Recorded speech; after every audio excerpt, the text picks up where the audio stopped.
ఈ ప్రపంచంలో చాలా యుద్ధాలు అవుతూ ఉన్నాయి. కానీ ట్రంప్, మస్క్‌ల మధ్య గొడవ మాత్రం ఇప్పుడు ట్రెండింగ్‌లో ఉంది. అదే పెద్ద ప్రచారంలో ఉన్న పరిస్థితి. సో వీళ్ళిద్దరి మధ్య ఈ గొడవకు కారణం ఏంటి? చాలా మంచి మిత్రులు. అమెరికా అధ్యక్ష ఎన్నికల్లో మస్క్ చాలా సపోర్ట్ చేశాడు ట్రంప్‌కి. మరి ఎందుకు గొడవ వచ్చింది? అండ్ వీళ్ళిద్దరి మనస్తత్వాలు ఏ రకంగా ఉంటాయి అనే దాని మీద అనలిస్ట్ ఎంజీ రావు గారు మనకి డీటెయిల్డ్‌గా ఎక్స్‌ప్లెయిన్ చేస్తారు. ఎంజీ రావు గారు ఏం చెప్తారు? మనస్తత్వాలు అండ్ గొడవకు కారణం. ఏమి లేదండి. ట్రంప్, డొనాల్డ్ ట్రంప్ అమెరికా అధ్యక్షుడు పట్టు వీడని విక్రమార్కుల్లాగా ఆయన రెండోసారి అధ్యక్ష స్థానంలోకి వచ్చాడు. ఒకసారి గెలిచి ఓడిపోయిన తర్వాత మళ్ళా 4 సంవత్సరాలు వెయిట్ చేసి అధ్యక్షుడు అవ్వడం అనేది అమెరికా చరిత్రలోనే ప్రథమం అనమాట. ఇది రెండోసారి జరిగింది. అంతటి పట్టు వీడగని విక్రమార్కుడు సైకలాజికల్లీ చాలా స్ట్రాంగ్ ఉంటాడు. మనస్తత్వం ప్రకారం అసలు దేన్ని పట్టితే విడవడనమాట, దేన్ని వదలడు. అలాంటి వ్యక్తి డొనాల్డ్ ట్రంప్. అతని స్నేహితుడు ఈ ఎలక్షన్లో స్నేహితమైంది ప్రపంచ కుబేరుడు. ప్రపంచంలో ఇప్పుడు ఆయన ఆస్తి సుమారు $320 బిలియన్ అంటే పాకిస్తాన్ జీడిపితో సమానం అనమాట ఎలాన్ మస్క్ ఆస్తి. అలాంటి ఎలాన్ మస్క్ కూడా అసలు ప్రపంచంలోనే ఇంత శక్తివంతుడు ఎలా అయ్యాడంటే ఆయన మనస్తత్వం కారణం. ఇలా మనస్తత్వాలు అలాంటి వాళ్ళు దెబ్బలాడుకుంటున్నారంటే ప్రపంచం విస్తుపోతుంది. అది కూడా ఏంది, కేవలం 4 నెలలు కూడా అవ్వలేదు వాళ్ళు దెబ్బలాట వచ్చేసింది. ఇంత కష్టంలో ఉంది ప్రపంచంలో. వీళ్ళు చేసే డిస్టర్బెన్స్ మామూలుగా లేదు, యుద్ధాల కంటే అతి పెద్దదనమాట. ఇప్పుడు మనం ఈయన ఫస్ట్ ఎలాన్ మస్క్ యొక్క మనస్తత్వాన్ని మనం చూడాలండి. ఈ ఎలాన్ మస్క్ చూడండి. ఈ ఎలాన్ మస్క్ ఏం చేస్తారంటే ఆయన మనస్తత్వం ఏంటంటే చూడండి, ప్రపంచంలో ఆయన మనస్తత్వం ఏంటంటే ప్రపంచంలో చూడండి, ఆయన రీడ్ టు లీడ్, చదవండి ఒక నాయకత్వం వహించడానికి. Create institute of the complaint, ఎవరిని కంప్లైంట్ చేయకండి, క్రియేట్ చేసేయండి. క్రియేట్ చేయమంటారు, సృష్టించమని చెప్తాడనమాట ఆయన. ఏదైనా ఎవడో ఫాలో అయింది వాడు నిన్ను ఫాలో అవ్వద్దు అంటాడు. Have a high pain threshold, ఎక్కువ పెయిన్ పెట్టుకోండి. మీరు ఒక లక్ష్యం పెద్దది ఎక్కువ పెట్టుకోండి, పెయిన్ కలిగించే లక్ష్యం పెట్టుకోండి, పెయిన్లెస్ లక్ష్యం పెట్టుకోవద్దు అంటాడు. ఎయిమ్ ఫర్ పర్ఫెక్షన్, మీరు ఖచ్చితత్వంతో ఉండేటట్టు ఎయిమ్ పెట్టుకోండి. క్రియేట్ ఒక అత్యున్నతమైన పరాకాష్ఠ లక్ష్యాన్ని పెట్టుకోమంటాడు అనమాట. తర్వాత డూ యువర్ కోరస్ అంటే మీకు మీరే ఉత్సాహితం చేసుకోవాలన్నట్టు అర్థమవుతుంది అనమాట. బీ అన్ అడ్వెంచర్, ఎప్పుడు సాహసాన్ని ముందు ఉండమంటాడు. తర్వాత ఇన్స్పైర్ గ్రేట్నెస్ అనమాట, అంటే ఇన్స్పైర్ ది గ్రేట్నెస్, ఒక పెద్ద గ్రేట్ వాళ్ళని ఇన్స్పైర్ చేయండి అన్నట్టు ఉంటుంది. తర్వాత డ్రైవ్ ఇన్నోవేషన్, అంత కొత్తదనం నవీన ధోరణిలో వెళ్ళమంటాడు అనమాట. ఇది ఆయన మనస్తత్వం అండి. ఈయన ఎలాంటి వాడంటే ఆ ట్విట్టర్ను కొనగానే అక్కడే పడుకుని 18 గంటలు 24 గంటల పని చేస్తూ ఆయన బాత్రూమ్ కడుగుతూ ఆయన ప్రపంచ కుబేరుడు అయ్యుండి కూడా ఆయన చేసింది, ఆయన ఎంత పట్టుదల వ్యక్తో ప్రపంచం చూసిందనమాట. ఈరోజు అమెరికన్స్ ఆయన యొక్క లక్ష్యాలు నడిచినాయి. అమెరికా అధ్యక్షుడు ఎన్నికల్లో ఆయన చాలా మేనేజ్మెంట్ చేసిన విధానం చూస్తే ఎలా ఉంటుందంటే భారతదేశంలో పీకే సర్వేలు అంటారు చూడండి, దాన్ని మించి ఉందన్నమాట. అమెరికా అధ్యక్షుడిని చేశాడు ట్రంప్ను ఒక రకంగా, అంత వ్యక్తిత్వం. ఇప్పుడు అదేవిధంగా ట్రంప్ వ్యక్తిత్వం చూస్తే అమెరికా గ్రేట్ అగైన్, పట్టు వదలని విక్రమ, ఏదైనా అనుకుంటే లక్ష్యం చేసేదాకా వదలడం. ఇలాంటి 2 మనస్తత్వాలు ఒక చోట ఉండవు. ఎందుకు, ఈయన గ్రేట్ అవ్వాలనుకుంటాడు, ఈయన గ్రేట్ అవ్వాలనుకుంటాడు, ఎవరో ఒకళ్ళే మిగులుతారు. కాబట్టి వాళ్ళు 4 నెలల్లో స్నేహం చేయగలుగుతారు. మనస్తత్వం ప్రకారం కూడా ఈ మనస్తత్వాలు ఏంటంటే ఇద్దరు గ్రేట్ అవ్వాలి, ఒకరికొకరు లొంగుండే మనస్తత్వాలు కాదు. ఎక్కడున్నా ఫస్ట్ నెంబర్ 1 నేనే ఉండాలనుకుంటాడు ట్రంప్. అదేవిధంగా ఎలాన్ మస్క్ అంటారు. కాబట్టి వీళ్ళిద్దరు మనస్తత్వాలు ఒక వరలో 2 కత్తులు ఎమ్మలన్నట్టు ఇద్దరు 4 నెలలకు విడిపోవడం జరిగిందనమాట. ఇది మనస్తత్వాల ప్రకారం. కానీ ఇద్దరు శక్తివంతులు. ఒకడు ప్రపంచంలో ధనికుడైతే ఇంకొకడు ప్రపంచంలోనే అతిపెద్ద రాజకీయ నాయకుడు ట్రంప్. వీళ్ళిద్దరి మధ్య జరిగే పోరాటం అనమాట. రైట్. ఇప్పుడు చెప్తూ ఉన్నారు కదా మస్క్ లక్ష్యం యుఎస్ అధ్యక్షుడు కావడం అని చెప్పి. ఆయన కొత్త పార్టీ కూడా పెడతానని చెప్పి ఒక పోల్ పెడితే 80% ఆయనకు ఫేవర్గా ఎస్ అని రిప్లై ఇచ్చారు. ఏం జరిగే అవకాశం ఉంది? ఆయన కొత్త పార్టీ పెడతారా? అమెరికా రాజ్యాంగం ప్రకారం 2 పార్టీలు మనకు అక్కడ కనిపిస్తాయి. ఏది డెమోక్రాటిక్ పార్టీ, అదే జో బిడెన్ది, కమలా హారిస్. 2 రిపబ్లికన్ పార్టీ, ఈయన ఇప్పుడు ట్రంప్ అధ్యక్షుడిగా ఉన్నాడు. ఈ 2 పార్టీలే ఉంటాయి. కానీ అక్కడ మల్టీ పార్టీ సిస్టమ్, చాలా పార్టీలు ఉంటాయండి. ఇంకో పార్టీ పెట్టడానికి అవకాశం ఉంది మస్క్ గారికి.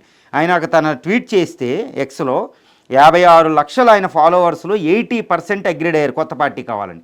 ఇప్పుడు ఆయన పార్టీ. దీన్ని బట్టి అర్థమేమవుతుంది, ప్రస్తుత అధ్యక్షుడిని పదవీచ్యుతం చేసి ఆయన ట్రంప్ చాలా శక్తివంతమైన నాయకుడు అనమాట. ఆయన పదవీచ్యుతుడు అయ్యాడు అనుకోండి, అందుకని సెక్స్ బాంబు పేల్చాడు.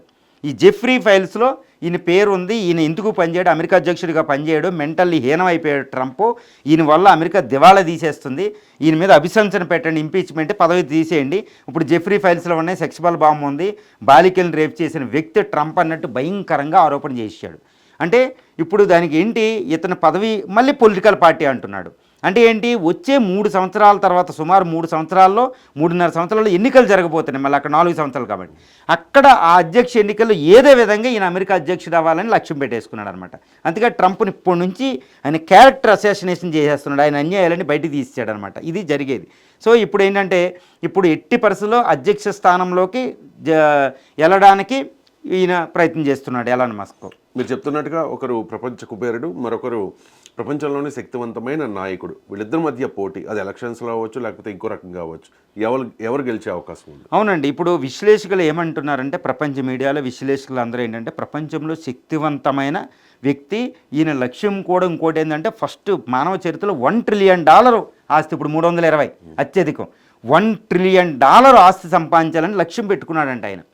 కాబట్టి ఇప్పుడు అంత శక్తివంతమైన ఆయన కంపెనీలు కూడా చూస్తే ఎలా ఉంటాయంటే, స్పేస్ ఎక్స్ ఈరోజు నాసా లాంటివే దాని మీద డిపెండ్ అవుతున్నాయి.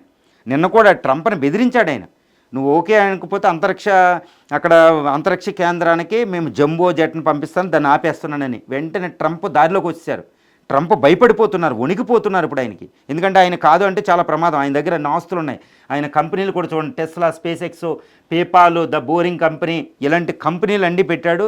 ఆయన టెస్లా కంపెనీయే సుమారు $1 ట్రిలియన్ మార్కెట్ క్యాపిటలైజేషన్ ఉంటుంది. ఆయన ఒక శక్తి, మహాశక్తి అనమాట, ప్రపంచాన్ని శాసించే కార్పొరేట్ కంపెనీ అది. అలాంటి వ్యక్తి ఒక పక్కన, ట్రంప్ అంటే అమెరికా అధ్యక్షుడు, ఇంకా నేను చెప్పనవసరం లేదు. అమెరికా అధ్యక్షుడు అంటే ప్రపంచం అంతా వణికిపోతుంది. ప్రపంచానికి ఒక అతిపెద్ద నాయకుడే అమెరికా అధ్యక్షుడు, ప్రపంచానికి నాయకుడని చెప్పవచ్చు అనమాట ఒక రకంగా. ఎందుకంటే అతను కాదండి ఏం చేయలేరు. 14,000 ఫైటర్ జెట్లు ఉంటాయి, ఒక వేలాది అణుబాంబులు, ప్రపంచాన్ని 100 సార్లు భస్మీపట్టలం చేసే శక్తి ఆయన చేతిలో సూట్ కేసు ఉంటుంది అణ్వస్త్రాలతో. అంత శక్తివంతమైన నేత రాజకీయంగా. అలాంటి వాళ్ళు ఇప్పుడు ఇలాంటి వాళ్ళు ఇద్దరు తలపడితే ఎవరు గెలుస్తారంటే ఎవరు చెప్పలేరు.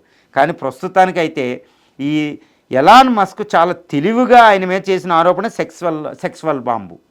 సెక్సువల్ ఆరోపణ. ఆయన దగ్గర ఎవిడెన్స్ పట్టుకుని నేను తప్పకుండా నిరూపిస్తున్నాను, నేను వదలనని మాట్లాడుతున్నాడు అంత కసిగా. అంటే ఏంటి, ట్రంప్ వీక్నెస్ ఆయన దగ్గర ఉంది కాబట్టి ట్రంప్ లొంగాడు. నిన్న ఇలా ఆరోపణ చేయగానే ట్రంప్ వెంటనే ఫోన్ కాల్ చేసి ఆయనతో మాట్లాడడం జరిగింది, వైట్ హౌస్ నుంచి మాట్లాడడం జరిగింది. ఎందుకంటే విశ్లేషకుల అభిప్రాయం, అంతర్జాతీయ విశ్లేషకుల ప్రకారం ఇప్పుడు ట్రంప్ ఎలాన్ మస్క్ గొడవాడుకుంటే ఫైనల్గా గెలిచేదే ట్రంపే, దాంట్లో తిరుగులేదు. కానీ ట్రంప్ తన పార్టీ రిపబ్లికన్ పార్టీకి తీవ్రమైన నష్టం కలిగించగలుగుతాడు ఎలాన్ మస్క్, అంత శక్తివంతమైన. వచ్చే ఎన్నికల్లో తన ఆస్తులు చాలా ఎక్కువ ఉంటాయి ఆయన ఎంత తరిగినా. అలాంటి అటు ఇప్పుడు ట్రంప్కి సపోర్ట్ చేసినట్టు అటేపున రిపబ్లికన్ సపోర్ట్ చేస్తే ఈయన పార్టీ తర్వాత గ్యారెంటీ ఓడిపోద్ది. కాబట్టి ఇంత శక్తివంతం కాబట్టి ఇప్పుడు ఎలాన్ మస్క్కి ట్రంప్ లొంగిపోయాడు. ఎవరు గెలుస్తారంటే ట్రంప్ గెలవగలడు, కానీ ఫైట్ చేస్తే అతను నాశనం అవుతాడు. అందుకనే తెలివిగా ఇప్పుడు ఎలాన్ మస్క్ ఆయన లొంగడం జరిగింది, ఈ సెక్సువల్ అభిశంసన నుంచి తప్పించుకోవడానికి, పదవీచ్యుతిని తప్పించుకోవడానికి. కానీ ఎంతైనా ఎలాన్ మస్క్ లక్ష్యం అధ్యక్షుడు అవ్వడం కాబట్టి లొంగినా ప్రస్తుతానికి అలా ఉన్న వ్యాపారం ఇదిని ఎట్టి పరిస్థితుల్లో ట్రంప్ను వదలరు, ట్రంప్ను నాశనం చేసి వచ్చే అధ్యక్ష పీఠంలో ఎలక్షన్ అయినా మళ్ళీ ఈ పార్టీకి వచ్చైనా ఎట్టి పరిస్థితుల్లో అమెరికా అధ్యక్ష స్థానం మీద కన్నుబెట్టింది ఎలాన్ మస్క్. కానీ ఇప్పుడు సెక్సువల్ బాంబ్ అనేది అతి పెద్ద భయానకమైన వాతావరణం క్రియేట్ చేసింది. అక్కడ చాలా స్కామ్లు ఉంటాయి, వైట్ గేట్ అని, మోనికా లెవిన్స్కీ స్కామ్లని. ఇప్పుడు ఇది జెఫ్రీ ఫైల్స్ అనేది మళ్ళా బయటకు వచ్చిందంటే అమెరికాలో చాలామంది ఇటు రిపబ్లికన్ ఈ పార్టీలో ఉన్న వాళ్ళు కూడా ఈ సెక్షువల్ స్కాండల్ ఇరుక్కుని వాళ్ళ జీవితాలు, రాజకీయ జీవితాలు నాశనం అయ్యే అవకాశాలు చాలా ఎక్కువగా కనపడుతున్నాయి.